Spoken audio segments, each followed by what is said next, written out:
Every moment is a learning. Deserve yourself to be in the business. You have to get in the mud. You should be instead looking at what other new brands you can supply. Remember, I'm sitting here, but who's running the shop now? So you don't have to worry. Make sure you put your foot on the doors. You are following the oil. Oil had money. Then people will come.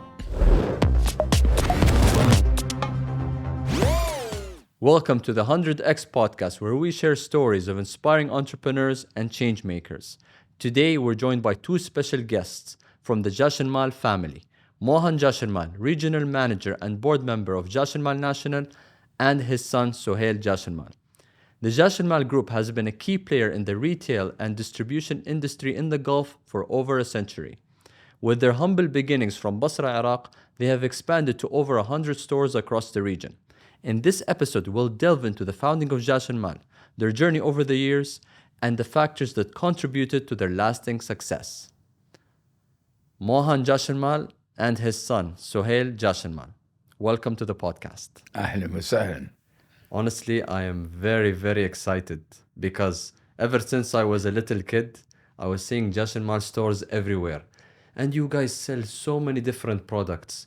And now sitting with the actual Jashanmal family to talk about the business, very exciting. Before I start, I would like to ask, Mohan, why do they call you the Mohan of Arabia? I saw a film about nearly about 40 years ago. It was called Lawrence of Arabia. It was an Englishman wearing Arab clothes. So I said, my God, an Englishman wearing Arab clothes? Why I can't wear Arab clothes? So this is also nearly 30 odd years ago. I changed. You see in that photograph with me and my Sohail when he was small. In that one, I'm wearing badla, English clothes. I've always was. But 30 years ago, I saw that. I said, I should wear this. So when I started wearing this, everybody liked it. And I also liked it. Very comfortable, much more comfortable. It's relaxing. And then they said, why have you? I said, but I saw the film called Mohan of Arabia. Then I started wearing, and I said, now I'm Mohan of Arabia.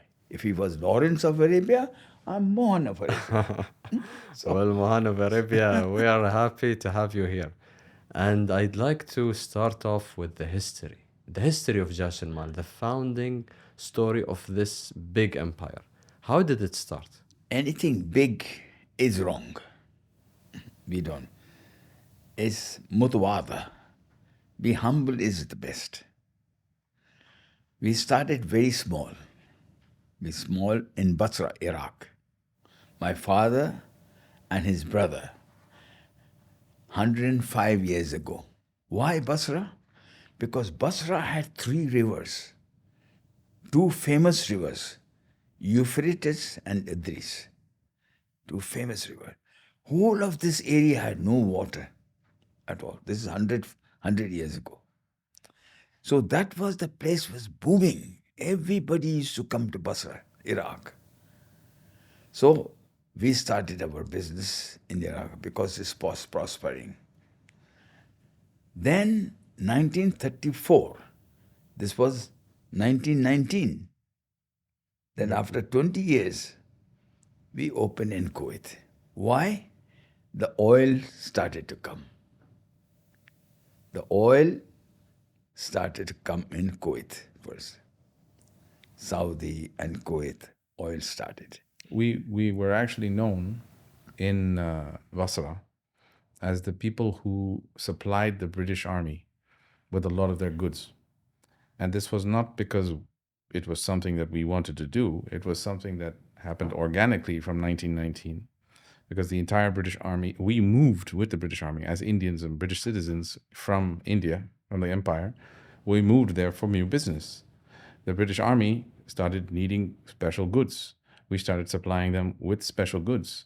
After a while, we were their favorite people to supply them with special goods. So when they moved down the Gulf because of oil and other things and went to Kuwait, the first stop after Basra, they immediately said, we need Jashanmals to come with us and supply our armed forces, because we had become very good and very well known for that kind of thing. So we could say your first customers were the army. Yes, the first real customer. Whole thing, whole Gulf was ruled by the British. You know, it was called the British Political Agency. Everything was British. Only 1948 and everything started to change. At that time, the main thing was made in England.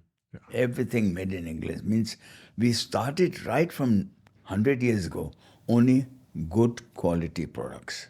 At that time, made in England was expensive. Indian market, Chinese and other goods were very cheap, but we always, nearly 100 years ago, kept on high quality products. Till today, we maintain that. So one interesting bit of history, and he can correct me if I'm wrong, because I got the story from him, was at that time, Basra was the core distribution center for the British Army, for the whole region, for all its activities. So for example, Lawrence of Arabia used to actually come into our shop in Basra. This is a fact, to get supplies before he would go out into the desert, because that's the kind of supplies we would supply, right? Boots, this, that, whatever they needed, before they would go on their adventures. And this was a reality. But who knows the product mix then, right? I think once they moved from Basra to Kuwait, it became a much more branded and established set of things. Whereas before it was just anything, anything you need to go into the desert, really. After Kuwait, you went to Bahrain. And then from Bahrain to the UAE. No, from Bahrain, we went actually to Jazeera Das. Which is in Abu Dhabi. Because there was oil there. You were following the oil. Yes, because oil had money. If you have oil, money comes into the country, then people will come. So this is how we followed oil. I know your father started the business. How were you involved in the business? Me? Yes. Were you immediately joining? I was the youngest in the family. And actually, everybody knows the family. The youngest in the family is always treated the best by the others. Because when my elder brother was married, I was not even born. That was the difference between my elder brother and me. We were 6 brothers and 1 sister. So big family. Very big. Big age And difference. As I said, I was not even born. That photograph I have of my brother only 3 years old, and I was born 1 year after that photograph. And that photograph from 1935, all dressed in suits and everything, in Bahrain. You see? So what's he saying? 105 years. But at that time, 1935, we were all suits and wearing anything because we were already 20 years in business. in the business and we're doing very well. They were already born. And he was already then born. I was into a born business family. when everything was free of Already charge. happening. Yeah. Free of So you were charge. born at the right time. No, spoiled. Spoiled. He never knew the hardship, right? Yeah. Anybody saw they were doing the work, everything was on. Kuwait was doing, Bahrain everything was doing. But they knew that I'm spoiled and I will just go every time I get a chance. I was very good in dancing, very good this, all these things, playing cricket, tennis, this, all things except work. So you were not working as much. I was supposed to be working, but no. But I was good in all these things, and I was the youngest in Jashanmal. My name was there, Jashanmal. So I was invited for everything. So my elder brother, he said, no, we have to teach you a lesson. So what they did to me, he said, now you go and work in London as a salesman. Now you just have to go work. You're not working with us. You think you can do anything you want in the Gulf? Go to London. This So is they when? 60? Which year was it? It was 58. I think. 58. So 58. they sent him to London. This is 1958. Just understand what the difference is of time and Indian in London at that time, 1958, and there he is trying to learn how to hard sell. Yeah, because I'm coming from Jashanmal family. So when I went to this office, Hoover, washing machines and all. we were the agents. So I went to the office, and I'm a Mohan Jashanmal, Then that Englishman who was supposed to be my boss, who was supposed to be put me in training. I walked in. He said, "Oh, I'm Mohan Jashanmal." He said, "No, you wait, get out, sit in the thing. When you're called, you come."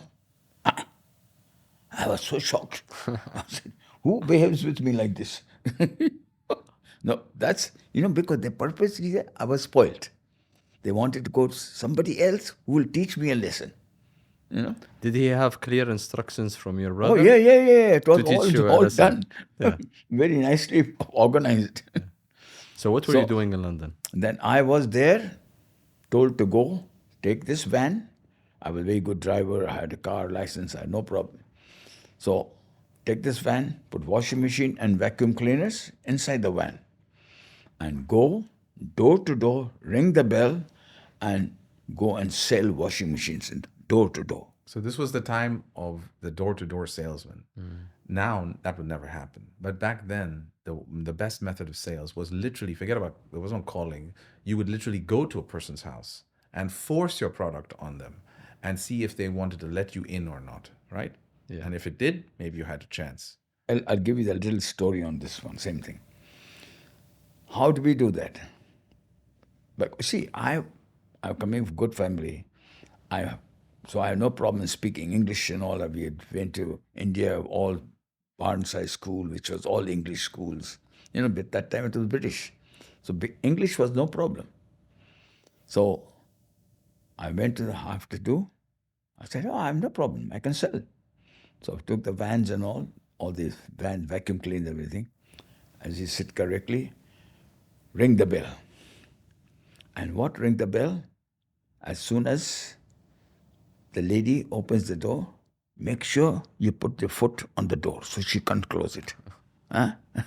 And in that short time, you say, "Madam, you don't have a man coming and cleaning your carpet free of charge?" "Oh, you clean my carpet free of charge?" "Yes, I will clean your carpet free of charge." "Oh, come in." So go inside. And this is my job, first job. Go inside the house, and this is 1950, 58, 59. Go inside the house, clean the carpet for them, everything with my vacuum cleaner. Clean the carpet, everything. And when I skip it, and I'll keep that vacuum cleaner in the house. He said, "So you've done all this free of charge?" "Yes, free of charge." "Come and have a cup of tea." I said, "Okay." Have a cup of tea, everything. "Madam, now I'll leave this vacuum cleaner with you. If you're happy with it, I'll come tomorrow and I'll give you a new one and I'll take this back." And 99% the sale was done. So you showed her How to the clean, results. How to clean, show exactly where the thing, I used to take the dust out, put in the dustbin, bring, this is how you do it. Now use it for the whole day, madam. How many did you sell? A lot. A lot. Now with all of this experience that you learned and working alongside your family in the Jashanmal No, business. it was part of the family. They send me, my family sent me for training. Yeah, and all of this sure came with challenges. Of course. Challenges. Yeah. Oh, I was 2-3 times thrown out of the house with a vacuum cleaner. Yes, madam, thank you very much. Thank you very much. All you see, customers, each one reacts differently. But I'm talking about this is 1958, 15. Those days, now times have changed also.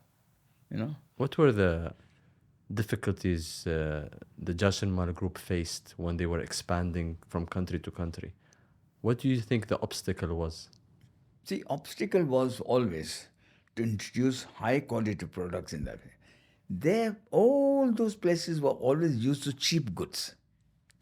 The obstacle was how to introduce high quality. Tell them these are guaranteed products. And they were more expensive? Yeah, they were expensive. Even today, if you go to a shop, is more expensive than normally most of the things in the souk market.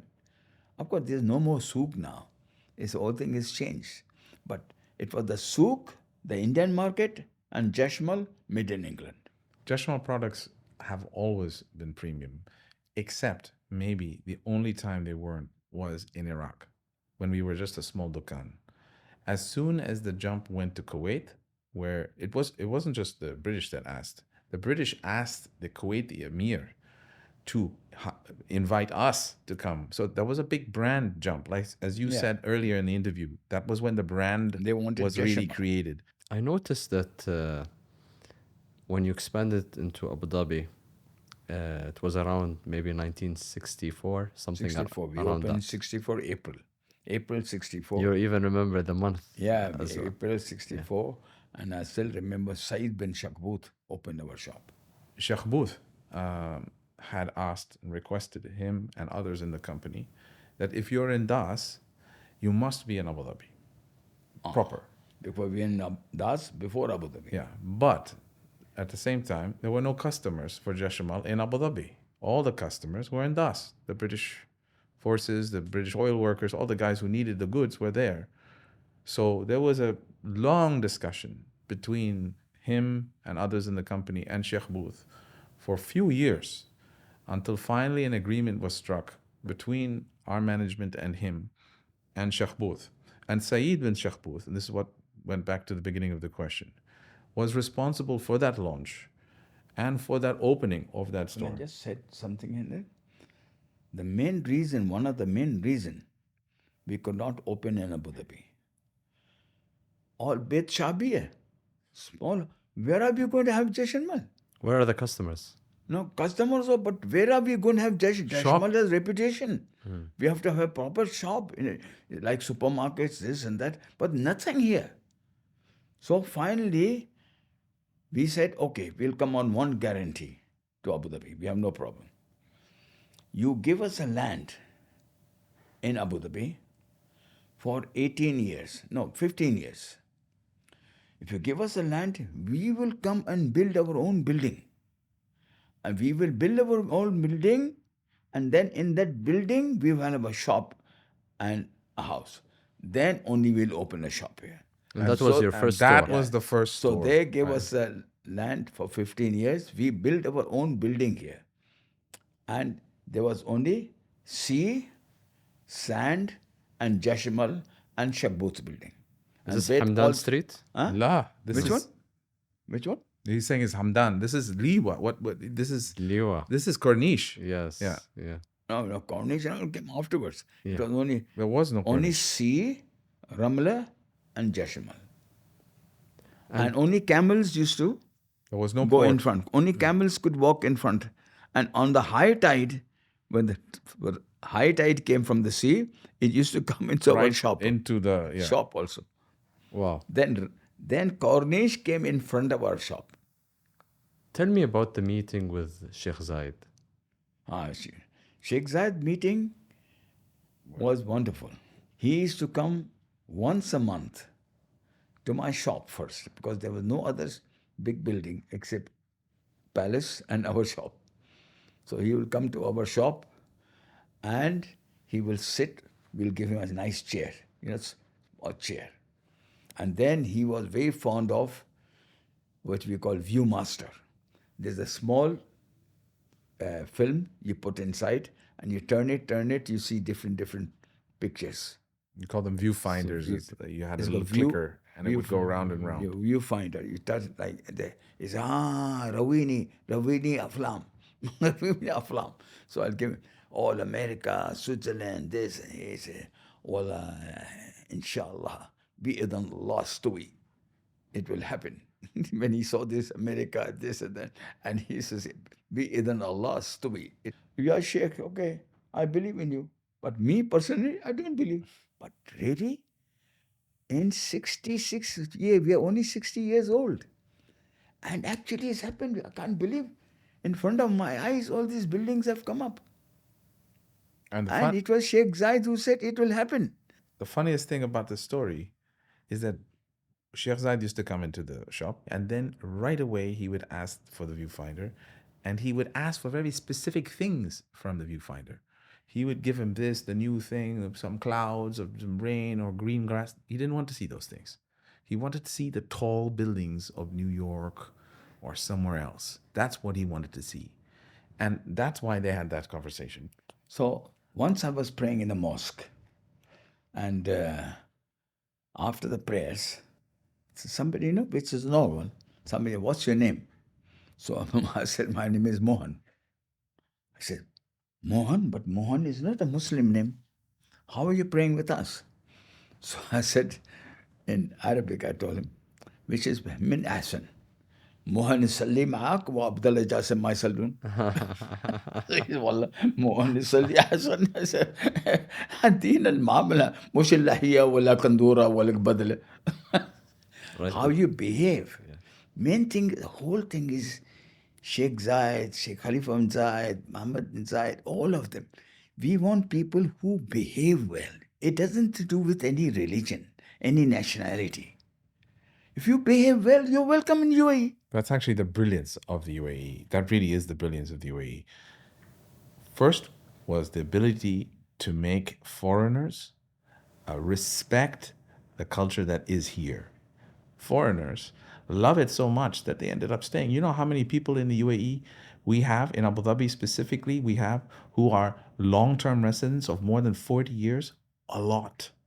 And there are all kinds of cultures. The only answer to that is not that they made so much money, because if they made money, they could have left a long time ago, as a lot of people did. The only answer to that question is because they love the place so much. It's their home. It's their home. They love the people that much. They love the locals that much. They love the culture that much. They might still identify as Indian, British, French, whatever, wherever they come from, but they all identify as Abu Dhabians. Now, about the business model behind Jashanmal, because it's very interesting and it's a very complex network of all the different products and categories the brand is in. How do you source the suppliers? What's your ideal strategy to do all of that? Find the suppliers, sell these products, manufacturing, service repair. Just give me an overview of the business model. See, I'll tell you what. The main thing is we agree. If we put anything in our shop, it has to have Jashanmal guarantee, not Clark's guarantee, Hoover guarantee. No, I will not keep it in the shop. Suppose you buy a washing machine, something goes wrong and cannot be repaired, and this and that. And then you'll say, but Jashanmal, you told me 1 year guarantee and it's already broken. This, not get it done. This, I cannot tell you that this is your fault. This is no. But if it's within the guarantee, I have to get it either repaired and give him free of charge, or I have to give him another one. Why should I spoil my name with my customer? So, to answer your question, everything's based on relationships. How much does Jashanmal make today as a group? Let's put it this way. Good enough. Mohan, I want to ask about how the business model changed from the beginning of Jashanmal until today. How has the business model changed? See, biggest thing is competition. We were the only shop 60 years ago. Now, like us, shops have opened like us. Not us, but like us. Because everybody wants to copy something which is good. If Jashanmal is good, why can't I be also like Jashanmal? So this is the normal thing. And we are used to, because we are 100 years old, we are used to this. So whenever things like this happen, but we have, because of our experience, we keep on changing. That means when you find our goods 3 months, 5 months, suddenly those goods are changed and new goods have come. So we keep on changing, which is our actually success. On what basis do you change? Basis we change is that we keep an eye, like Tony Jashanmal, others. They travel to Europe, they travel to thing all the time. They're discovering, go Japan, here, America, discovering what are the new products coming up, which is the new items are coming up. And then they take them for 2 years, 3 years. That we take a guarantee, we will sell in the Gulf, not only in Abu Dhabi. We'll sell in Kuwait, Saudi Arabia, Bahrain, wherever Jashanmal is. But it will be in Jashanmal shops only for that period. So every 3-4 months, we have a brand keep on changing. So that time in Jashanmal, you'll find every time new items. Every time you come, you find new items. At one point when I was younger, I was upset that, because I was very young, I was upset that one of the brands that we were enjoying had decided not to work with us anymore and shift somewhere else. And I was asking my father, but why? Why didn't we do this or do more to stay, keep the brand? It's such a sad thing that it's gone. He's like, no, look at it this way. When we were in Abu Dhabi, when we first started, we were the only shop with all the brands. Whatever brands we supply, we're the full 100% of the brands that were going into town. What else do you think will happen when the city grows? There will be another shop and they will take some brands. There will be another shop, they will take some brands. This is a natural thing. So you shouldn't be crying or worried that you're losing or hemorrhaging brands. You should be instead looking at what other new brands you can supply, because you are bound to lose brands. That's just the natural order of things. So while you try to retain them, yes, you must always be looking for what is new and what you can put into town that's exciting for a growing public. And that became our philosophy. So instead of worrying about what's going to leave, you're finding new brands to incorporate Absolutely. into the Jashanmal. We are All the time. always worried about brands leaving. Yes, absolutely. We want to, some brands we've had for the entire time we've been in existence. Others have only been for 1 or 2 years, and others for maybe 10 years, and unfortunately it's changed, right? And that's just the nature of the business. We strive very hard to keep our brands happy, right? But sometimes things change. A corporate entity, I'll give you an example of Maytag and Hoover, right? Hoover's been with us for a long time. One time, one brand gets bought out by another and would actually want to shift to a different supplier. In this case, we were lucky that Maytag came into our universe, which we never had before, because one bought out the other and now decided to join us. We're not going to complain with a brand like that, right?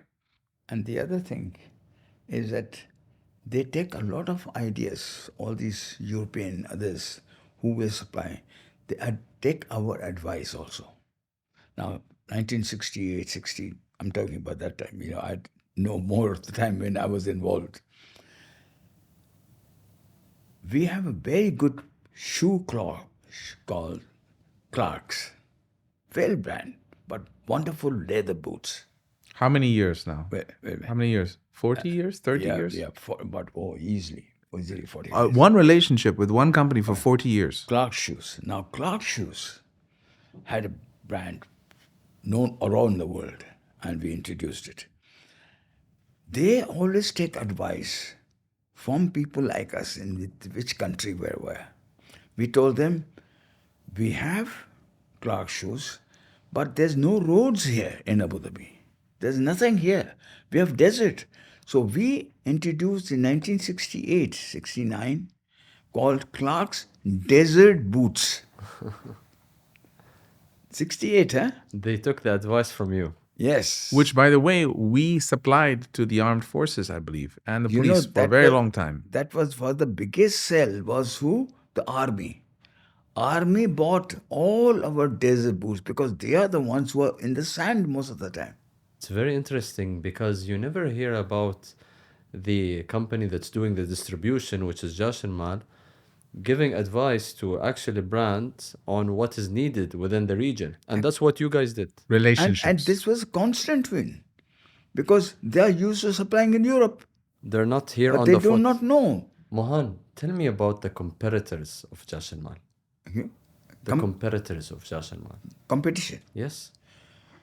See, competition of Jashanmal, basic in those days, early days, was Grand Store. In Abu Dhabi, specifically. I'm talking about Abu Dhabi. And then Spinneys was another shop even before us. But it was no competition because they were food. We had nothing to do with food. You were not in the food market. We were not in the food. Sometimes the earlier days, little bit, we yeah. were agents for Toblerone chocolates, like that. Just But main thing was nothing to do with other food. But these things, yes. So non-food items, anything as such, or bed sheets, this, everything was that, except heavy furniture. Furniture, we never dealt in furniture. But household, from kitchen to this and that, anything, washing, all. So this has been, we stuck to the brand. And main thing we stuck to the brand was that we should be able to give them after-sale service. And anything goes wrong, we are responsible for repairs. Is that your unique value proposition? That's right. And that Absolutely. has been our core business value. You buy from Jashanmal, we'll give you Jashanmal guarantee. So you don't have to worry. Don't have to worry. When it comes to the Emirati community, since when you launched in Abu Dhabi, how has the relationship of Jashanmal, its products and services, changed with the Emirati community? See, and served them? Emirati community was very simple, straight. Emirati community was the smallest community when we came here. I'm talking from that From a time. customer base. There were about 10 to 15% Emiratis only. The rest were all foreigners. And out of that, all foreigners, Indians were the maximum. Then when Pakistan was created, there was no Pakistan before. It was Sindhu Hind. Yeah. Then when Pakistan was created, Pakistanis became number 2. Then came Egyptians and this and that, and then afterwards. But Emiratis were only 10 to 15%. Of a customer base. Of a customer But base. the Initially. best part, what the government did was they said, okay, fine, we are leased, but all of you foreigners, now you have to take local partner. You cannot have business. Otherwise, we were all our own 100% business. Nobody had local partners. Now, local partner is not 25% free to give them. No, local partner has to put money also. Because money had 68, oil came, money started to come. So locals have money. They're not before. So since they had money, he said, okay, now we will invest in Jashanmal. So we worked out a system, 48% will remain with us as Jashanmal As a family. entity, and 52% locals. It doesn't have to be one local, take 5 locals. When it comes to the Jashanmal business and all the years that you've been helping to build this business and expand it, what did you personally sacrifice, Mohan? See, personal was that we went to areas, like we came to Abu Dhabi, when there was no water to drink.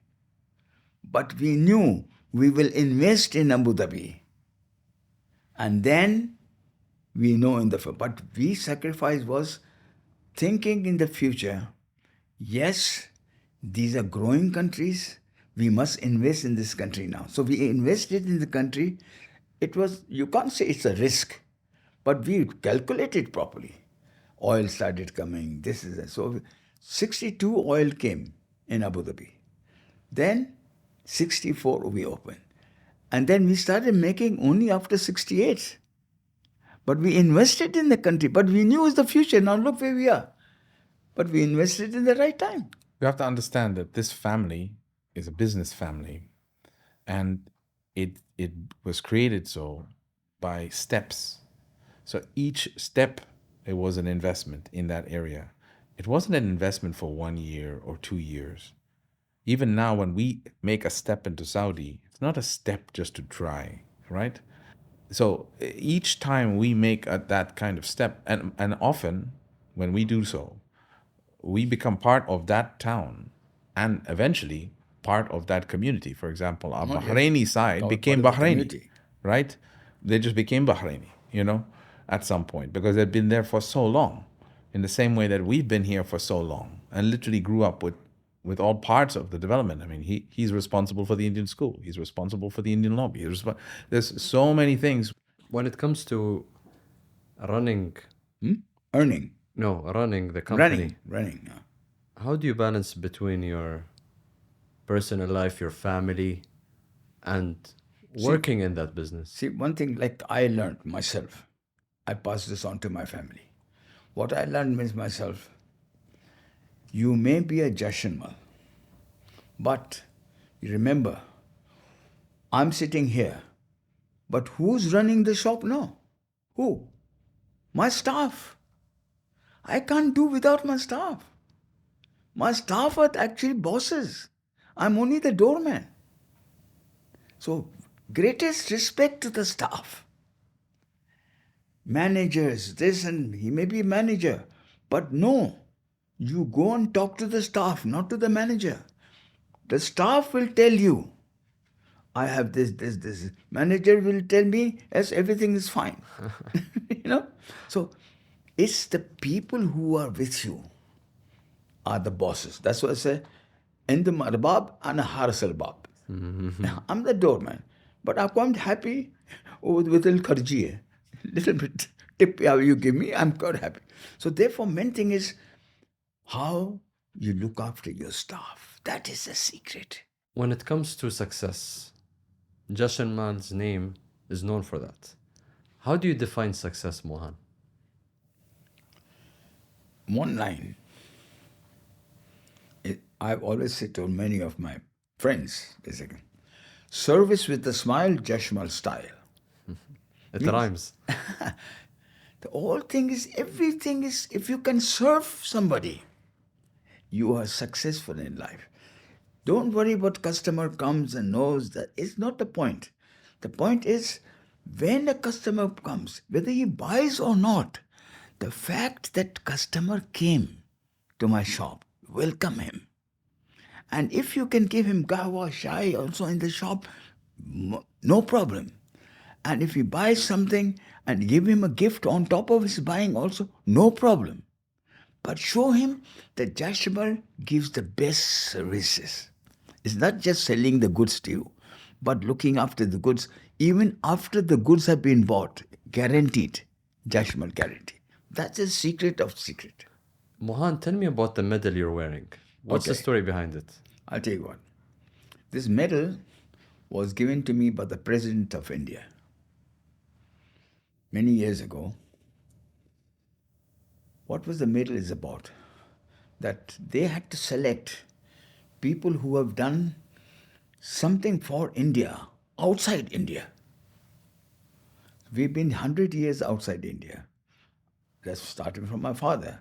But even now, I've been here 60 years only in Abu Dhabi, but before that was in Bahrain. That means from 1944 onwards, 40, I think 44 onwards, I've been in Gulf. Otherwise, I was in Karachi. I was born in Karachi. So, but for 1944 onwards, I've been in the Gulf now, nearly about 80 years, 90 years in the Gulf. So, this contribution of ours as an Indian outside, whether it was in Bahrain and this, and I was in all these places, Kuwait and all that. So, suddenly the Indian embassies in Bahrain and this decided that people who are outside India, who has created a good name for India, we should honor them. So I was called in India, and I was called in New Delhi, and the president of India, at that time she was a lady, Pratibha Patel. I was called, and I went to the parliament right there, and the president of India presented me with this medal. And I have the photograph of me getting this medal from the president of India. Many countries, they give you sort of a knighting, right? Or an order of merit because of the services that you rendered to that country, especially when you live outside of that country. India is the same. So these have been given out to many men and women in business spheres who have enhanced one country's agenda, right? In the UAE, we've always had this great relationship between UAE and India that spanned thousands of years, right? This constant trading relationship. Mohan and our family, the Jashanmals, have been instrumental in helping the Indians forge better alliances with the Emiratis.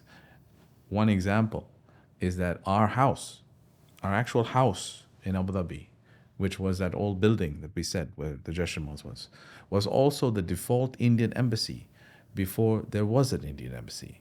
So they had a desk and they had a guy stamping away at what he had to do in our house because there was no embassy. So not only our place, There's no embassy here. but there are families like us in Dubai, the Sharafs, us, in Bahrain, I'm sure other families, the Kimjis in Oman, who have been instrumental for that dialogue between India and the Khalij for many years. So because of that, he got the award. That's very interesting how you were not just on the business side, but you were enhancing the relations between India and UAE. Absolutely. It's Absolutely. incredible, honestly. The question is, we always promote it. You'll see whether Indians here or whether in America, any Japan, wherever the Indians are, they will never go into war. They will always go into business or engineering, but never into warship. Mohan, Guns and all that. That's not our. we like trade. We are business people and professionally. He may be a wonderful doctor, he may be a wonderful engineer, but never into anything anti. Mohan, who's your role model? My role model, Yes. of course, there are quite a few, but in all that assessment, my role model, I would say, is Mahatma Gandhi from India. Why? Okay. Mahatma Gandhi had one vision that 200 years British were ruling India for 200 years. But I want to show the power, not of guns, but the power of saying that as a human being, I have the right. So what he did, he had only a stick and slippers and plain clothes. And he said, you British all have the guns. I will take back my India with a stick and my shoes, chappal, na'al, and my clothes that I'm wearing. No guns. They put him in jail. Put him in jail. He was in jail. But again, because population of India is so big, there was a revolution. They put Mahatma Gandhi. Mahatma means noble. Gandhi was his name. But noble Gandhi, Mahatma Gandhi, noble man. Mohan, family businesses are something now part of your experience. What are the advantages and disadvantages of a family business? Of a family business. Yeah. See, like I told about my experience. My father told me, my elder brothers told me, you may be a Jashanmal. Doesn't matter. That doesn't mean automatically you'll join my business. No. You go and prove. What can you do for the business? Not because you're a Jashanmal. So they sent me all the way to London to become a mechanic. So I could become a salesman. Deserve yourself to be in the business. Not because you are named Jashanmal. So each child, now he's a professional artist. But he's a Jashanmal. He's a shareholder in my company. But at the same time, he has his own art. My daughter, she started a famous cafeteria called Cafe Firenze. It's not she lose money. This in business, how many shops we open, how many shops we close. That will happen in business. But at the same time, business is your gain or loss. You don't depend on anybody else. But every time you lose, you learn so that you will not do this again. And when it comes to Jashanmal's future business, Your future. where are you looking at in expanding? Are you looking into expanding to other countries like Saudi or Qatar? We're definitely expanding to Saudi. We've already started. We are already in Saudi. In general, these countries, all countries around here are based on relationships, as I said before. If the relationship you're looking for the right partner is not there, then there's no point in going there. So once that relationship, because Saudi has had good business for a good 30 years, we've just not found the right relationship yet to tap into that business. Now that has happened at the right time, but it's also happened. Jashanmal is also a firm that's not very aggressive in its expansion plans. If you've seen, on 100 years, we're only in so many markets. Others that have been in 50 years have much more markets. Some will be more aggressive, some will be less aggressive. I think you study every market. We are closely. careful, and we have always been careful.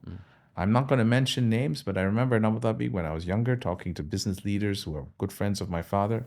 I asked some of them what they thought, and one of them said, your father, he's very foolish. He could have been much further ahead, right? He could have taken more risk and been much further ahead. I remember someone told me that. And I thought to myself, that's true.